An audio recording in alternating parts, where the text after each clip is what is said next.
Good morning, everybody. Sorry we're a little bit late. And welcome on the Lights on Data show. Today we're going to talk about really how we can blend cognitive psychology with data science. Very interesting topic.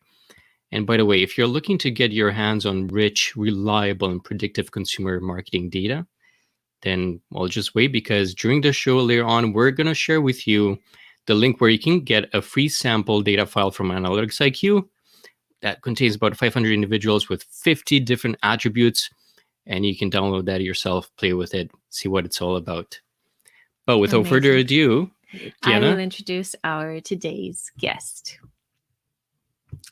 So our guest today is an alumnus from the University of North Florida and earned his MBA from Georgia Tech. He began his career at Equifax and founded AnalyticsIQ in 2007 after the successful acquisition of his former company, Sigma Analytics. Outside of his professional endeavors in the data analytics industry, our guest has also founded a non-profit organization called, I love this name, Honey and Haven. Sorry, that was my bad. With the mission of supporting an orphanage located in Uganda. This beautiful organization helps over 80 children and 11 local women by providing them with work in the orphanage. It's beautiful. Besides building brilliant teams, our guest enjoys time with his two sons, his cat Norm, and has a passion for cars. Great taste, Porsche specifically. He pairs wine, usually a Tuscan red, with yoga and tennis to slow down after work. Never a dull moment. Let's bring on Dave. Good morning. Good morning, Dave. Never a dull moment indeed. We heard you had some issues with the technology today. I did have to download a new browser at the last minute, but I'm good now. Well, welcome. We're happy you're here. I wanted to ask you briefly, I play tennis, I teach yoga, but I don't drink wine. Can we still be friends? We can still be friends. Yeah, 2 is not bad. And Dave, what would you choose then between yoga, tennis, and surfing? Well, at this point, tennis, for sure. All right. They're all great things. All right. Dave, could you start by telling us a little bit about how you got where you are, a little bit about your journey? Sure. Like a lot of people, I didn't set out to, have an analytics firm. In fact, I think when I was in college, I had no idea what I planned to do with my life. But, sort of just meandered along and taken advantage of opportunities when they come up. Very nice. That's amazing. And it brings hope to those of us that are just starting in data science, data analytics. Exactly. So why don't we just delve into today's topic and talk about, well, the first part of it. And what is that cognitive psychology? What are we referring to here? What does that represent? So cognitive psychology, at least in my mind, is the why people do things.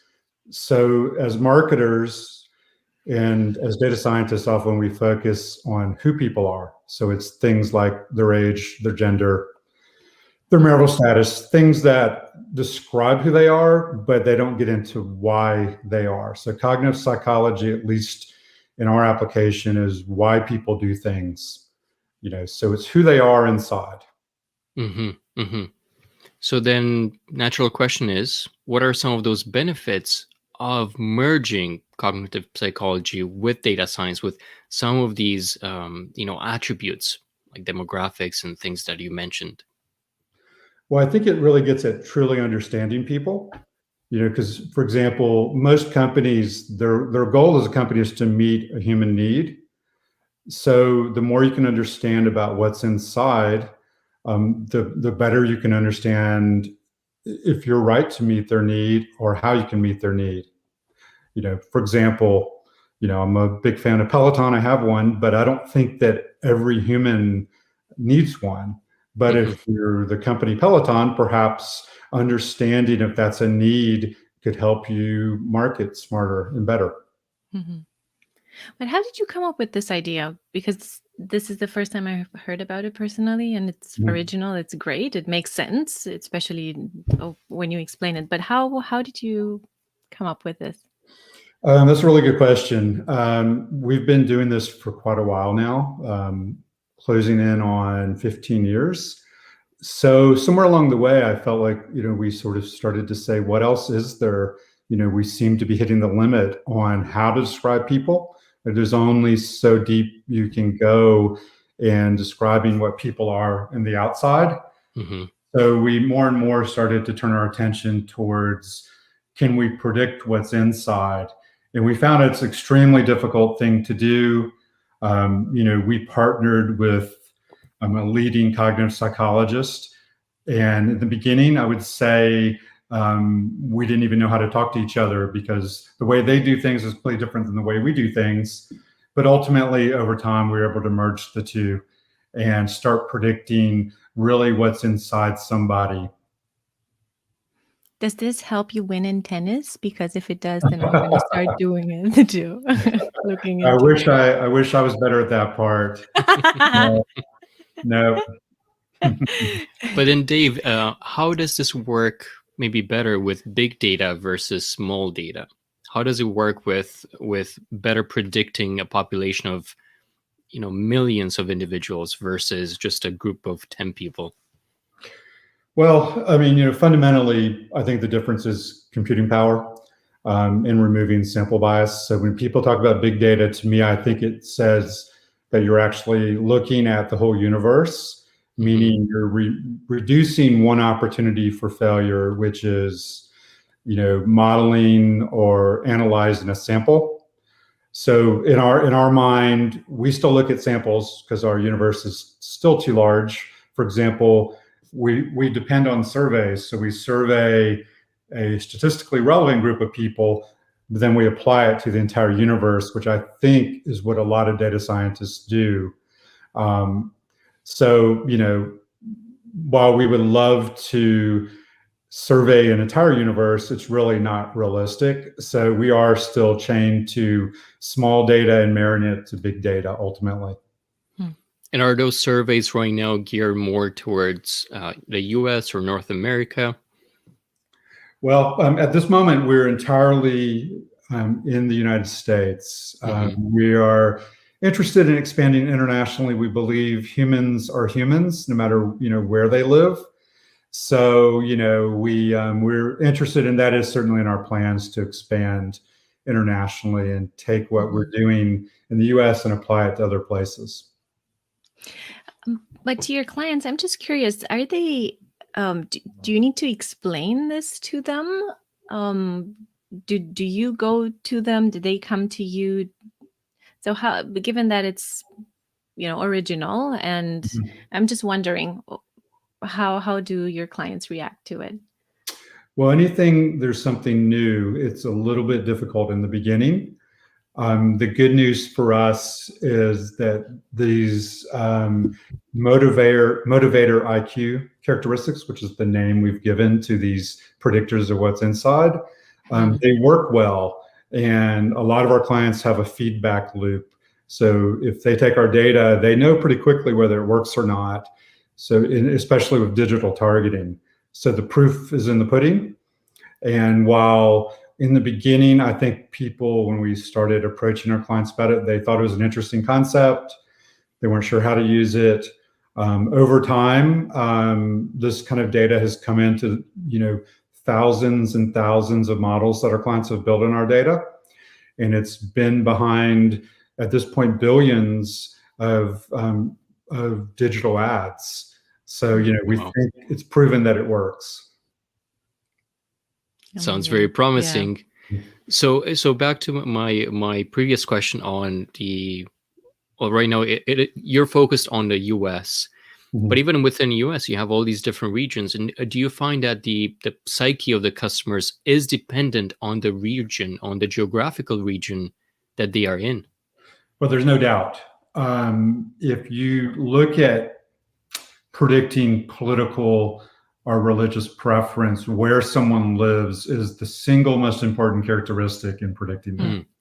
So there's no doubt that America is a very diverse place, and where you live makes a big difference. We still try to micro-target because, for example, there are people who are politically liberal that live in Alabama, and there are people who are politically conservative that live in California. So while geography is important, we still try to go to the human level, and that is our focus. That's so interesting. And, with this whole pandemic hitting all of us, do you find that it had some sort of an effect on the behaviors, on the predictors, on the motivators? And if so, how do you think it did affect it? I don't think it affects who people are, for example, but it does add a new dimension to data science and to prediction, because now you not only are looking at that someone is perhaps impulsive by nature, and they're a risk taker and these other characteristics, but I don't think those things have changed. But a new dimension is looking at their the fear of the pandemic, their willingness to jump back out there. So that's another dimension that we've started to look at actually last spring. And so we quickly did a survey once the pandemic was in full effect. So let's just call it April. We found that there were very distinct personas of individuals. There are people who perhaps outside of the pandemic, they're not risk takers, but when it came to the pandemic, they just were not convinced that it was a significant factor to them, and they sort of carried on their life as usual. Other people, said, okay, they're going to stay home and they're going to socially distance. And so we found that there are these distinct personas. And during this time, we believe it was important to consider those along with other characteristics when you look at marketing. Very interesting. And we have a question here from Johan, which is based on a previous piece that we talked about. What is the value of these foundings change human behavior or how we interact and communicate? I would assume maybe it's the latter, but I'll let you answer, as we are all keen to understand the outcome. Well, yes, there's not a Machiavellian intent to change people's behavior. It's really understanding people, and it's how you interact with people. So, for example, an extremely impulsive person would respond better to a message that this action needs to be taken soon, and here's a motivation to take it, perhaps at a discount, something like that. A conscientious person needs lots of information, so a message to them should be, here are these facts, these benefits to this, and repeated messaging to get a conscientious person to act. So they're not going to change their stripes. People are what they are, but how you interact with them is different based on who they are, in my opinion. Mm-hmm. It's, as Ayush was saying, it's a very interesting and exciting topic for sure. And Diana, yes. Yes, I have so many questions. I don't even know where to start. Do you have psychologists on the team as well? Right at the moment, we have 3 cognitive psychologists with our company. So yes, it's a fundamentally important part of what we do. Yeah. Wow. And then what kind of requests do your customers have? So the companies who come to you, what questions do they ask, or how does it work? So we interact with our clients in 2 different ways, typically. One is large companies want data to feed their data science team. So say you're an insurance company, you want, we'll give them the entire universe of US adults with all these predictors. So at this point, thousands of different individual things we've predicted about humans. They bring this data in and they predict all kinds of things that are of importance to them related to marketing. So it's how they interact with their clients, when they interact with them, what products their clients want. So that's one way we interact with our clients. But there is a feedback loop also. We're constantly trying to understand what their needs are so that we can meet our clients' needs. Secondarily, and in the most rapidly growing part of our business, is in digital targeting. So as I noted, our data is frequently used to better target ads, digital ads. And on a good month, we collect royalties on around 1 billion transactions. So about 1,000 different companies Wow. per month, many transactions. And again, what we like about that is there's an immediate feedback loop of digital targeting. You know whether something worked or it didn't. And so, again, we feel like that's a great way for us to understand what works and what doesn't. Like everyone, you produce some hits and you produce some clunkers. We produce some data fields sometimes that we're really excited about, and it turns out no one else in the world is. So that happens. That happens.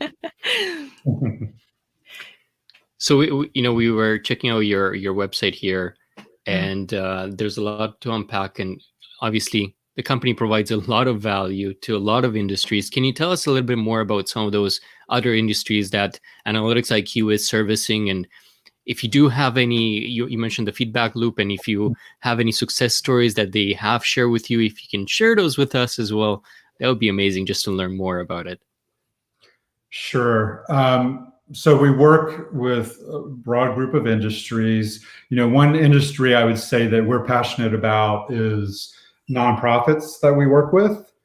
And we work with one of the world's largest children's cancer charities, not allowed to use their name. They don't, it's just understood.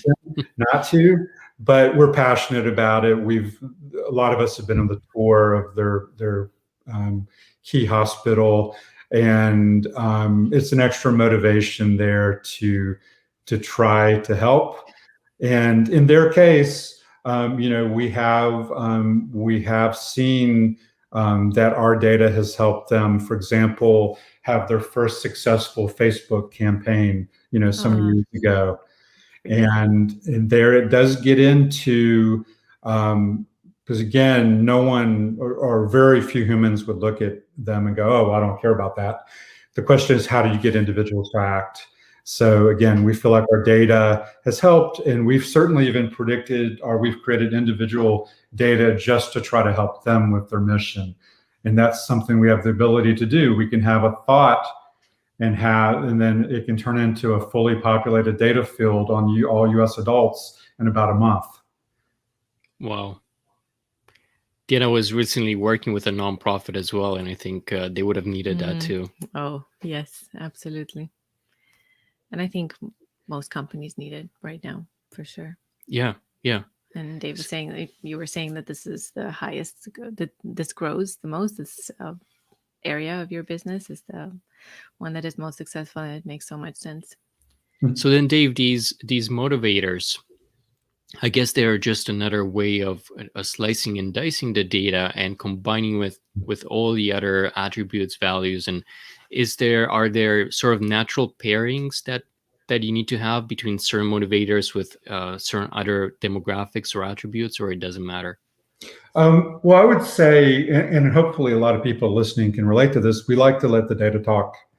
For example, I've certainly, over the years, I've been involved in many projects, not so much lately, but over the years. And while you can have opinions of what's going to work and not going to work up front, we truly try to let the data talk and have a lot of rich, diverse data so that but then you do the data science to say, okay, what's an optimal or what maximizes the results, what creates the best solution. So there's no doubt I have my own thoughts about, what pairs together best. We have certain traits, there's some classics that are not innovative, good old, ethnicity, age, and gender. Those are important predictors for everybody. The question is, how do you go deeper? Absolutely. You have a great question here. And Alicia was wondering, how do you gather this data in the first place? Is it with surveys aimed at specific groups or something else? That's a great question. So the reason we have cognitive psychologists on staff, for one reason, is when we first started doing surveys ourselves, we thought you just go out there and just ask people questions and take the results and you model them. Well, what we found is it's human nature to the word lie is not a attractive way to describe it, but people not only will lie to you, they'll lie to themselves about certain things. So we take the approach of it's very similar to what's used in personality tests. So where you ask the same question multiple ways, multiple times, and you throw out deceptive answers. But fundamentally, when we do surveys, we try to create a group that looks like the US population. So we do a lot of bias correction around that. But for those of us based in the States, we can see from, for example, like presidential campaign surveys where survey companies come in and say, well, here's who's going to win Pennsylvania, for example. And then you find, oh, it wasn't accurate. So, there's bias in all surveys, but we do a lot of work to make our population look like the US because ultimately we apply it to the entire US population. And what kind of questions do you ask? Can you give us 2-3 examples? Well, a really basic one, which we probably asked years ago, would be, do you have a cat? Well, that's a pretty easy question. People know whether they did or not. But, and we at some point did ask that question and we model it to our universe. So if you sell cat litter or cat food, this cat predictor is something you'll pay a little bit of money to help you target better. The question, or it gets more difficult when you try to ask things about people that they don't know about themselves, for example. You can't just come out and say, hey, are you conscientious?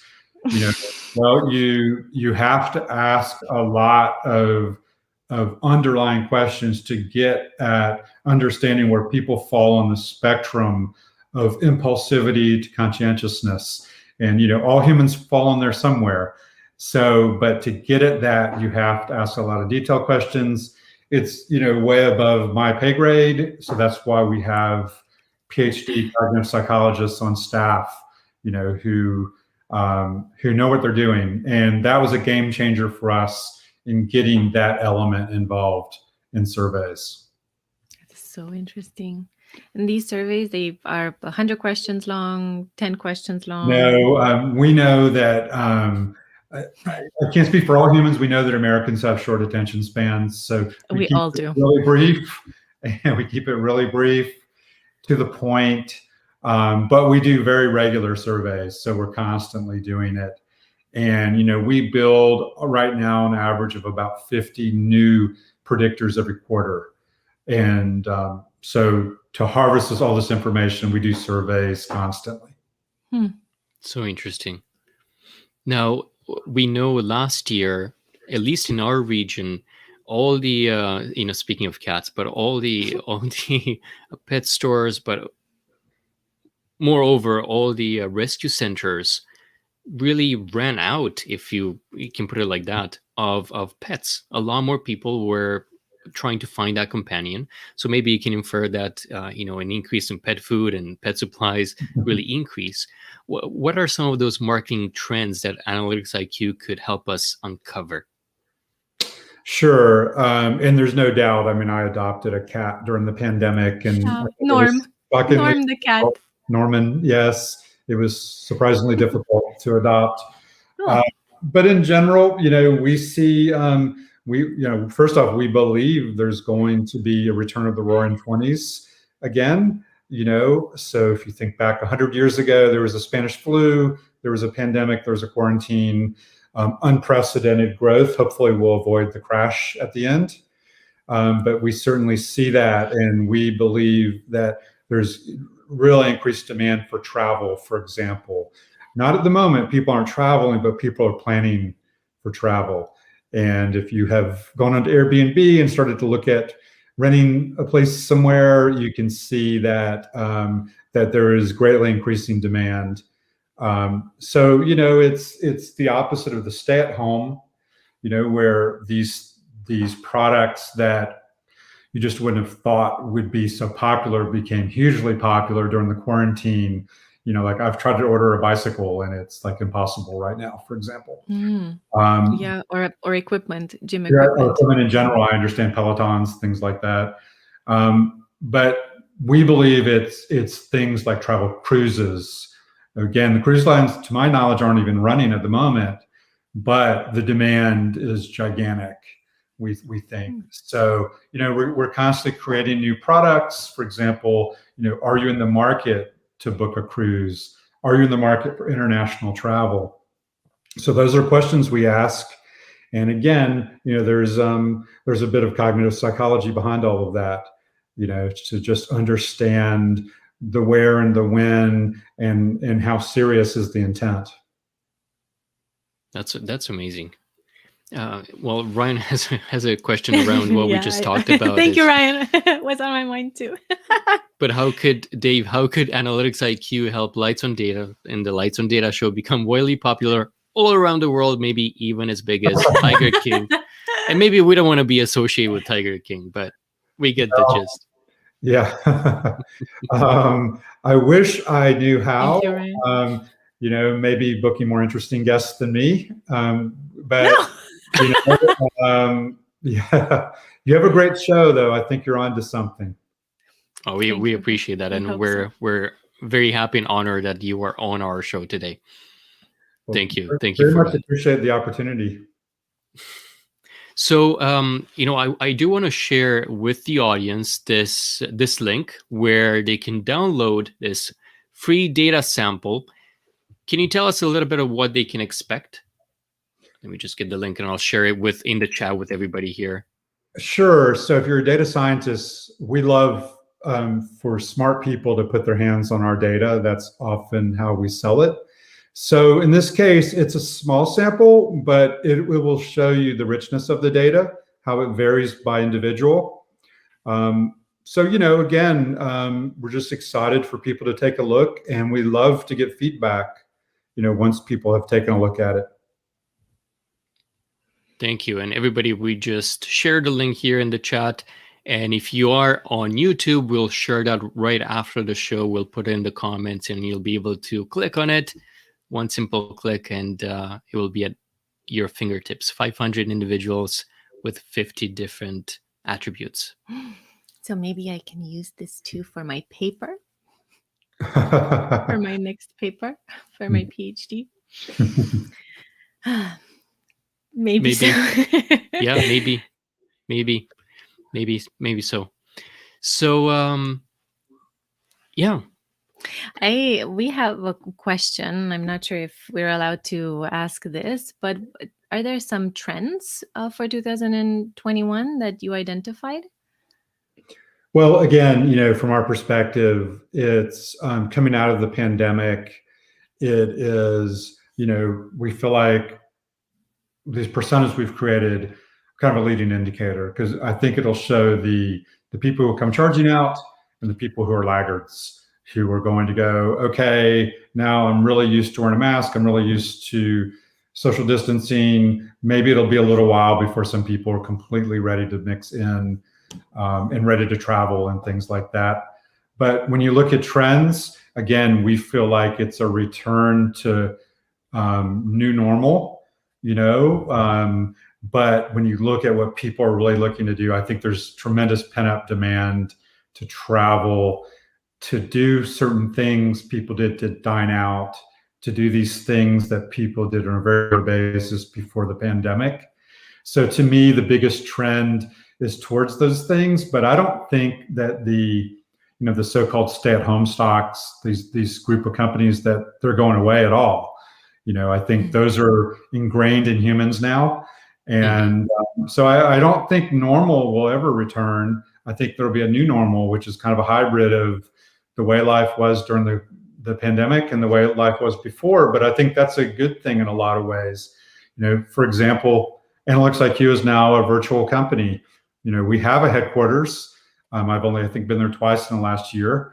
But we can now allow our employees to work from home and not spend all this time commuting. and and not do the harm to the environment that's involved in driving to work.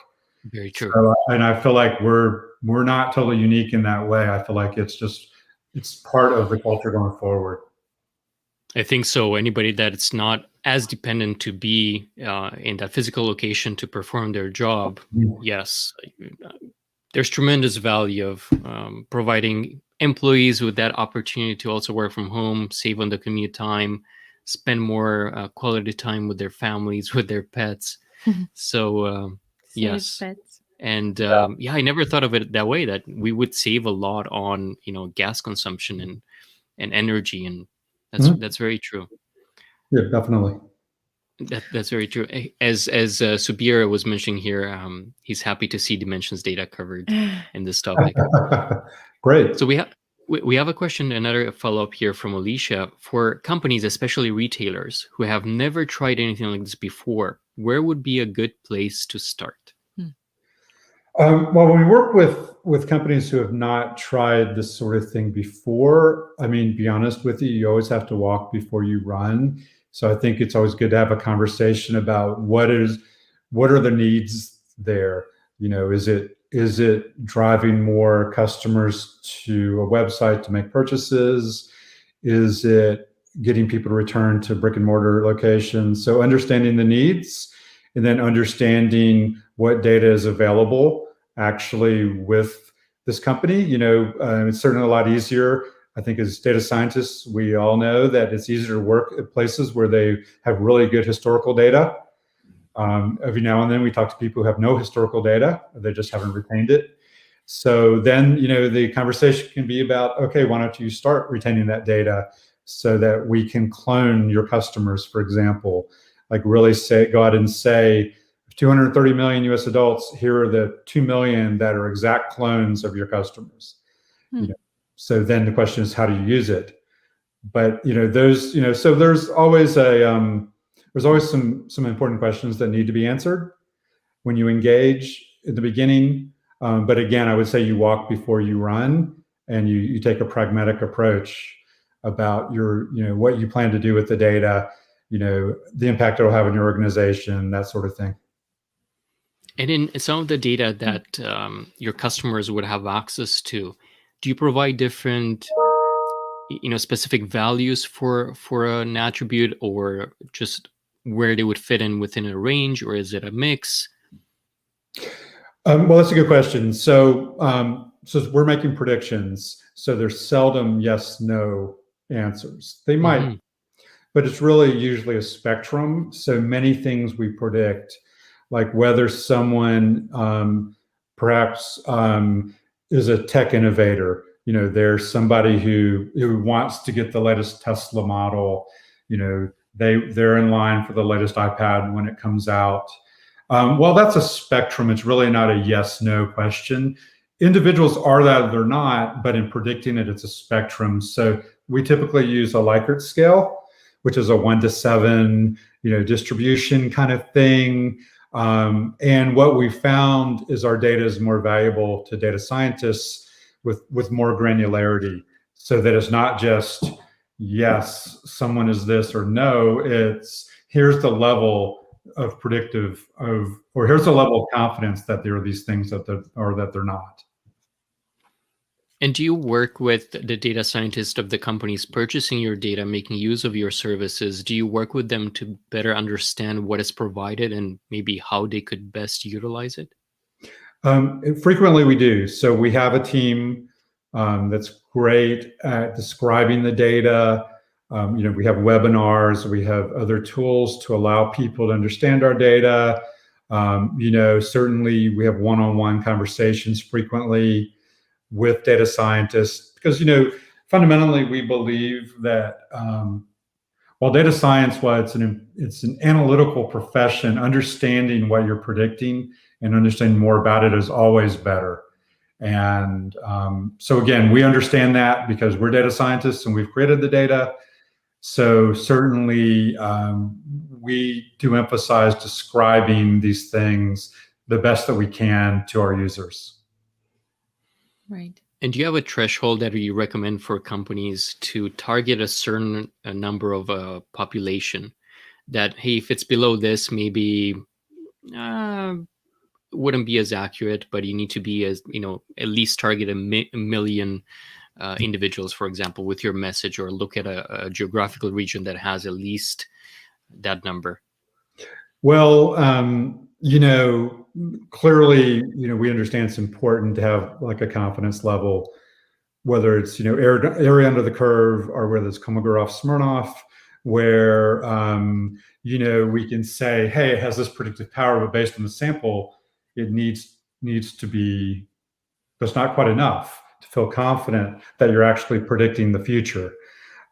Because, it's easy to predict the past, like it's really easy with data, but that's not of any value to anybody because we know what happened in the past. Predicting the future gets more challenging. So clearly larger samples are better, but we do encourage our clients and data scientists to understand the confidence level they need, understand the sample size they need. And we like to see a nice gap between those two things. That's how you can be most confident that the future will be different. That's fascinating. So what do you like most about what you do? What we do is a combination of imitation and innovation. Imitation is it's important, understanding what people need. You ask people, sometimes you see just in general what the market, has out there. That's cool and it's important. I like innovation, so that's creating fields that, people don't know that they need. That's the part I think is exciting. And again, as I said, they can't all be hits. Sometimes you reproduce things and nobody cares. But that's the part that I find exciting, is trying to create new things. And we've been at this 15 years, and it surprises me that there's really no limit to how many things you can understand about humans. Like I don't think we're anywhere close to understanding, everything that could be important to predict about humans and their motivations and why they do things. Right. There's so much to discover there. And if you look back in these 15 years that you mentioned, is there anything that stands out? Any, client that you had, or any finding that you thought it was interesting and really stuck with you? Well, I feel, as somebody who has a nonprofit myself, first getting involved with the aforementioned large children's charity and taking a tour, I described it as life-changing when I did it. I was like, wow, it's amazing what they do, and it's amazing how effective they've been over the years in increasing survival rates for childhood cancer.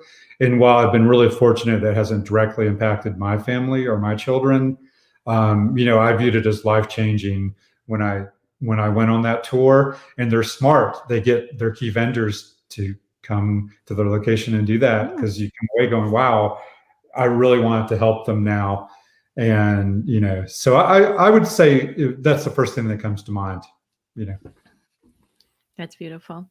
And we have a question here from Joa, and sorry if I'm mispronouncing your name, but can you please comment on how data science psychology models changed after COVID from the perspective of preventing frauds? Well, if the question means like fraud as in deceptive answers when we're making these predictions, we've seen no change in that under COVID, at least to my knowledge. If you mean predicting fraud, that's actually typically not an application for our data. We're focused on, I would call it the positive side, which is marketing and messaging, not on the risk prevention side. So while I do believe, by the way, the cognitive psychology probably does play a big role in like preventing fraud, that's actually not the area that we're not focused on that. Thanks, Dave. And Monica is wondering, how do you handle with minority groups or groups that are hard to have access to? Is there any approach to avoid data deserts? That's a great question. And, the U.S. is an extremely diverse country, clearly. And we have done a lot of work in predicting ethnicity because we feel that that helps our clients target to disparate groups. So we have predictors that really dive into, I would call it granular ethnicity. So not just saying Asian, but perhaps Pakistani. And we also have predictors of language. And when you look at that, it's not only things like that. It's not only survey data, it's name tables. It's really diving into first names, surnames, and saying, okay, this is a clue about their ethnicity. It may not be it's not the only thing, but it's a clue. So there are certainly distinct things in our models, but we totally believe that understanding more about people helps you message people. And I can assure you, if you're a large nonprofit, you want donations from every group. You don't discriminate against anybody, and the more you can understand different communities, the better you can relate to them and the better you can message to them. Great answer. Are you using any sort of machine learning that helps change some of these predictors based on new data that's being fed into, based on new survey results? That's a great question. Well, that was a great question. Part of being in this business is you constantly learn and evolve. So I would say we revisit key attributes constantly in terms of understanding if intent has changed. Certain things don't change on a regular basis, but certain things about people can change. And we do revisit them on a regular basis so that we can learn and evolve. And I would say all of our data is constantly moving in the sense that all of it is fair game for evolution. We want to change with the world. We don't want to produce something where people go, yeah, that used to be great. It used to work really well. So our goal is to stay with the times. And, coming out of the pandemic, as I said, there's a new normal. We feel we want to be right on top of that in terms of what people are all about and what they care about. Absolutely. And we have another question here from Ryan. Well, it's two-part question. First one, what applications have you found in the B2B space? And as the second question, are there ways in which cognitive psychology helps achieve customer satisfaction rather than just looking at sales conversions? Okay, two good questions. So on the B2B side, we do everything I talked about for individuals, we do for companies also. Yeah. But we also understand that companies are not living things. There's still a human underneath there somewhere. And so we still know that we're focused on humans.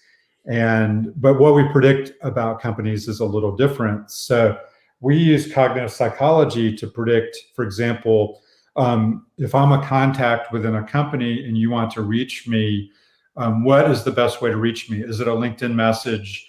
Is it an email? Is it a phone call? And by the way, it's not a phone call, but what is the best way to reach me? So we feel like we can predict these things. So on, 18 or 19 million US companies, on about 70 million contacts, we've predicted these type of things, which I feel like you can't know about people. You can only predict what kind of content do they like to consume. Is it a webinar? Is it a podcast? Is it a white paper? So I think that's the first part. The second part of the question around customer satisfaction. Again, I feel like if you understand what people's needs are, if you better understand them, you can better satisfy them as customers. And I have to believe that some of these, couple of dozen large companies that license our data, that one of the things that they're trying to do is how can they better satisfy their customers. So I have to believe that that's the case, although I don't have firsthand information. As Monica was mentioning, it's very interesting, and yeah, not easy to handle overall, for sure. Yeah. So, Dave, what is the next steps? What are the next steps for AnalyticsIQ? Well, What like I said, we're extremely interested in international expansion, as I mentioned. Probably, well, I mean, we're currently looking at saying, okay, let's choose a first next country. Perhaps it'll be Mexico or Canada. A place that has rich data, and let's take the same approach because we can do surveys anywhere in the world very easily. We can harvest the same data. The same approach would work. For us, a big question is distribution. How do we sell our data? If we build it, on Canadians, how do we sell it? So that's the question that we're working on answering now. But that's probably the next major step for us. Mm-hmm. And then for you, what are the next steps for you? Oh, besides winning U.S. Open? No, I don't have any great ambitions. I do play in the USTA father-son with my oldest son, who's a college tennis player. So every year, so I'd love to win that one year. But beyond that, for me, I love what I do. I'm passionate about what I do. So, I just want to keep going down this road, and we're growing, which makes it exciting. We're going to hire 10 or 11 new people this year. So happy to hear from candidates, or potential candidates. But it's exciting when you have momentum. It's exciting, and yeah, I just want to keep doing what I'm doing. That's amazing. Congratulations! Honestly, that's huge and very, very rewarding. Well, yeah, thank you so much. So we're approaching an end here. I just want to remind everybody that's watching live or as a recording to please click on the link that we posted earlier on, as it will lead you to this webpage where you can get a free sample of AnalyticsIQ data with one click away. So very insightful stuff. You can just download it, play with it, see what it's all about. It only has 50 attributes. AnalyticsIQ has a lot more than that, but it's a good sample for you to play with. So please check the link, and as I mentioned on YouTube, we'll post it right after the show. And AnalyticsIQ website is analytics-iq.com, correct? That's correct. Okay, yep. And I suppose people can connect with you on LinkedIn if they have questions? Absolutely. Love to hear any questions, love to hear feedback once people have a chance to play with our data a bit. And really appreciate the opportunity to be on your show. Thank you so much, Dave. And yes, everything that you've shared and for being here. It was very, very insightful. Thank you. Well, thank you. Thank you. And thanks everybody for watching and tuning in today. And see you next time, everyone. See you soon. Bye.